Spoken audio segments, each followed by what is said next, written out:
tell us more exactly what it looks like visually. Let's start with the face. We know what a manatee's face looks like. Yeah, it looks kind of like a walrus, but without the tusks. Yeah, it does kind of look like that. I used to make jokes by my dear departed Beowulf, my dog, that recently passed. He has this face. He's a French Mastiff, you know, his dog de Bordeaux.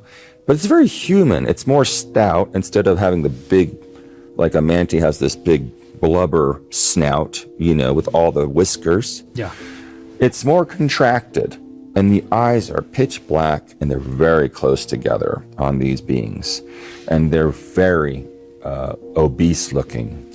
And they have just little hands that they really don't use, kind of like a T-Rex. Wow. You know, and it's really funny, and they're really comical. And well, when you say they look obese, would they have the rolls like we would see with a very overweight person? Rolls. Okay. They have rolls, and they're very strong beings.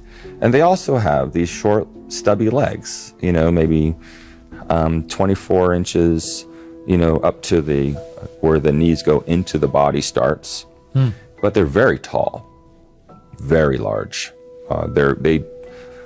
They actually dwarfed over me at least by 2 feet, and they had this personality of a very old scientist, and they know everything.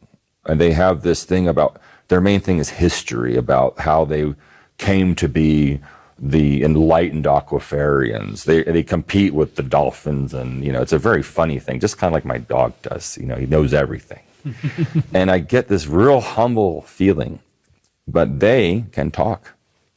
They have vocal cords. They don't chirp. They don't have that other vocal as the dolphins and other aquafarians. They actually can speak, and they speak in very deep tones and deep voices, unlike any human you have ever heard. I wish I could replicate it, but I can't. So just some basics here, like what would their color be? What would the color of their skin be? It's just like you see the manatees here on the planet. They have a dullish gray, but it's not like weather beaten like you see our manatees. And I've worked on many manatees. I've done stem cells on manatees down in Florida that got run over by boats with the propellers.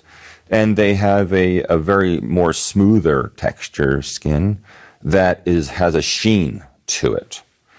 And it's a bluish gray. And they do have whiskers on the sides of their face, kind of like a very small mustache. You said that there's little hands poking out from the top of their bodies. Do they have fingers and thumbs like us? Yes, they have 4 fingers and a very small thumb that you can barely see, just a nub. And you can use them. You know, they actually, you know, I've never seen them hold anything, though. I've never seen them grabbing or holding, but they're really agile. They can move around. They're very fat, you know, large, and they communicate very well. And you could hear a deep voice around the corner, and you know it's one of these aquafarians from this system. And do you know where they're from? They're also from the Pleiades system. Could we now get into the manatee being that you mentioned a little more?